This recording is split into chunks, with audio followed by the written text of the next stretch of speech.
Sickle cell anemia is an inherited disorder that affects the red blood cells. Because it is inherited, it means that it can be passed from parent to child. So what is it?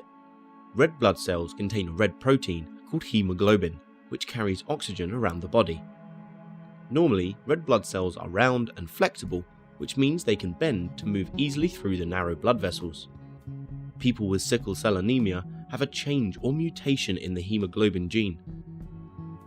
This faulty version of the gene causes the hemoglobin to form strands in the red blood cells, which makes them inflexible and gives them a crescent or a sickle shape.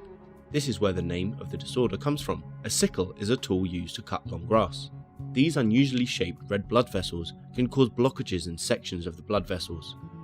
Red blood cells cannot pass through the blockages to reach the cells in tissues and organs, so the cells cannot get oxygen and glucose for respiration. When this happens, it causes pain called a sickle cell crisis. The symptoms of a crisis can be severe and last from a few minutes to several weeks. It can cause complications, which can be life-threatening.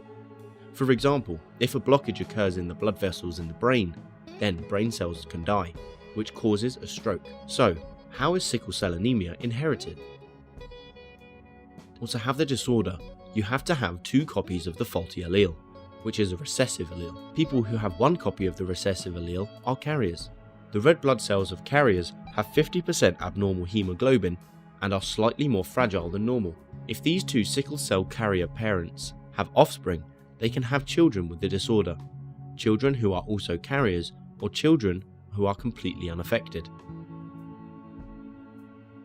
which we can show in a Punnett square. There are about 4.4 million people in the world who have sickle cell anemia, while an additional 43 million are carriers. About 80% of people with sickle cell anemia live in Central Africa. It also occurs relatively frequently in parts of India, the Middle East, and among people of African origin living in other parts of the world. These regions are also most affected by the disease malaria. This is not a coincidence. Having the sickle cell allele actually protects you against malaria. This means you are more likely to survive childhood and pass on the sickle cell allele to your children. This also means that the numbers suffering from sickle cell anemia are also higher in malaria regions, because if 2 carriers have children, they have an increased risk of having children with the disorder.